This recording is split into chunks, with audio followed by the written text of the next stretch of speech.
What's going on, y'all? Welcome to Triple Z. I'm your host, Isaiah Henry. Before fouling out in overtime versus the Pelicans, Victor Wembanyama had a near triple-double of 29 points, 11 rebounds, and 9 blocks as the Spurs won on the road in New Orleans, 120 to 116. Victor is playing with such a force to the point where it feels like there's no weaknesses that can be found within his game. Versus the Mavericks, he's up against a double big lineup in Anthony Davis and Derek Lively, a really good defensive front court, and Victor Wembanyama drops 40 points, showing off the handles, the shot creation off the bounce, playing above the rim, showing his versatility on the perimeter. He was just amazing. In yesterday's game versus the Pelicans, who had to run a small ball lineup due to Messi being out with an injury, so we saw Zion Williamson playing the 5, rookie Derek Queen playing the 5 as well, and Herb Jones, an all-defensive player, guarding Victor Wembanyama earlier in the game. With the Pelicans running a small ball lineup, Victor knew what had to be done. This is not a game where he's doing step-back threes and getting deep into his bag. It's a game for dominance. Wemby had 7 dunks last night against the Pelicans, caught 5 or 6 lobs, understanding that nobody can contest him at the rim. He had 9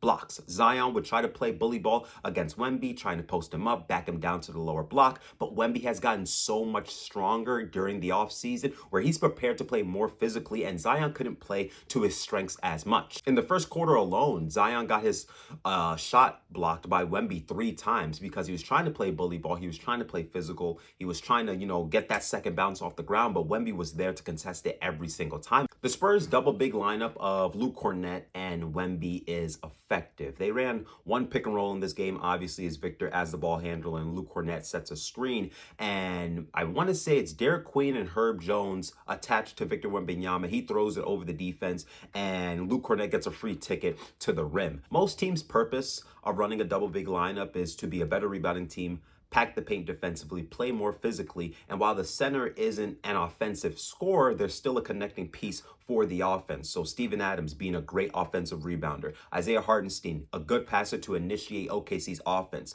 Mitchell Robinson anchors the defense, which conserves Cat's energy to carry the offense with Jalen Brunson. Luke Kornet did a little bit of everything against the Pelicans, grabbed 12 rebounds, 9 of them being offensive. That really helped with the Spurs' second chance opportunities, had a couple of assists. It's great to have a big man who can play within the flow of the offense and be a good passer against a zone defense or man-to-man coverage, finding Keldon Johnson on a backdoor cut, handoff to Devin Vassell for a made 3. Keldon Johnson misses a shot at the rim because Derek Queen blocked it. Kornet gets the rebound and immediately finds his teammate on the wing for a made 3. In the third quarter, around 55 seconds, Zion has the ball and he's being defended by Wemby, and Kornet just completely sags off of Derek Queen, and he starts loading up the paint, trying to take away any driving angle for Zion Williamson. And Zion recognizes that it's going to be hard enough to get around Victor Wembanyama, but then I still have to finish over the top or around Luke Kornet, who's a really good rim protector. So Zion gives it up to Trey Murphy, and Trey Murphy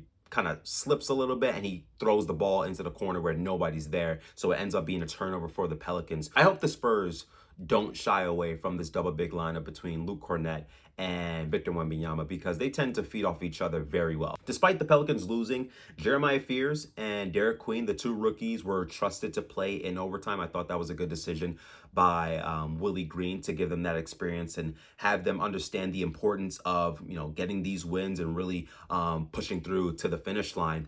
Jeremiah Fears, he looks like he's in year 2 or 3. He's just under control, and he forces the Pelicans to run baseline to baseline, which is what the Pelicans need to do because they have Zion, Trey Murphy, Herb Jones, Messi, Jordan Poole, Jose Alvarado. And once you have somebody who's, pushing the pace, understanding the personnel of, your team, where there's lob threats, there's floor spacers, there's cutters, there's all types of movement around. Once you get that ball moving in transition, led by Jeremiah Fears, good things can come to the New Orleans Pelicans. I also like his Dirk impression. I saw it a couple of times in this game where he creates a little space and then he's falling away and he puts that knee up and it's creating more of a separation between him and his defender, and the shot went in. So I like that go-to move for Jeremiah Fears, that little Dirk impression. It's interesting to see it from a smaller guard. Derek Queen had an efficient game, I would say, on both ends. Went 6 of 11 from the field, 14 points.